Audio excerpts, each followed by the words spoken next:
Okay, I'm going to call these videos the soccer game series. I'm at my daughter's soccer game. She's an excellent soccer player.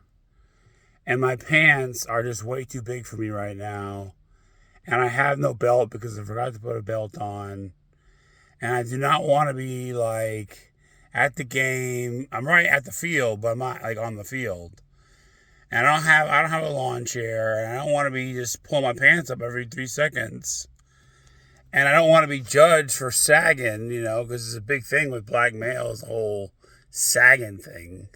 I personally have no problems with sagging. If I see a brother sagging, I don't judge him. I don't think there's anything wrong with it. But I got 2 kids. I just don't want to be. I'm 50 years old. I don't want somebody thinking that I'm sagging.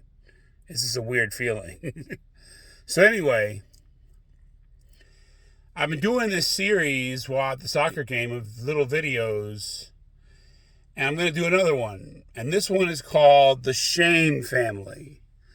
I just did a video called the Judging Family. But now this video is about the Shame Family. Guys, few things in life are more debilitating than shame. Shame can cause you mental illness. Shame can cause you paralysis. Shame can cause you physical illness. That's how devastating a state it is and an emotion it is. And there are certain things that are in the family of shame that can make shame worse. One thing is defining our self-concepts by what other people think of us.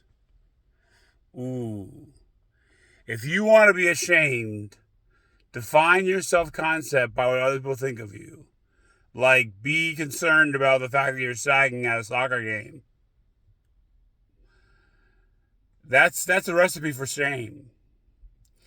Another way to feel shame is to gossip about others, or listen to gossip about others, or be gossiped about. Now, you can't control being gossiped about. But gossip, people think that gossip is like some kind of cute sin. Nah, man. Gossip is like terrible. Gossip causes people to commit suicide. It's a horrible sin. It's not good at all. It's like if you're at the bar gossiping and you think you're not doing anything wrong, you're wrong. If you're at the sewing circle trading, macrame tips, and you're gossiping, you're not pleasing God in that moment. No way.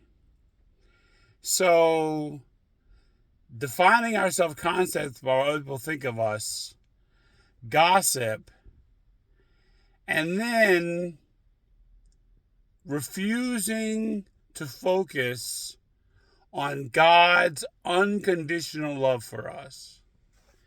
See, a lot of times in our society, we get caught up in performance. So we assess ourselves by what job we have, or how high we've climbed on the social ladder, or who watches our YouTube channel. We do this, and it causes us to define ourselves in ways that are counterproductive to our true self-esteem. And what slips in when we don't have true self-esteem is false self-esteem, that when that's disrupted, that leads to shame.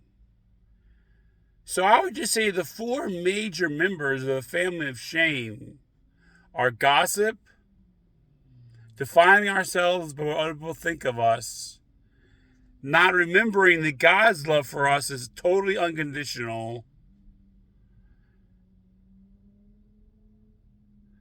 and defining ourselves by our performance rather than knowing that we are beautiful in our existence because we are made in the image of God, not because we have status or because we perform well. That's the family of shame in a nutshell, guys. And I would say, if you start feeling anything in the family of shame, or if you start experiencing anything in the family of shame, run and pray like Jesus used to do after he talked to the crowds. You ever notice how Jesus would run and pray after talking to the crowds? He'd be like, Dad, these people are totally nuts, man. Get me off this planet.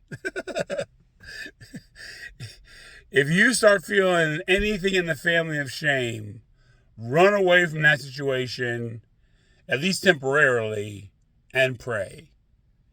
All right, that's another one to grow on for the soccer series from Captain Kirk, otherwise known as Woodrow Lucas, otherwise known as man whose pants too big and has no belt.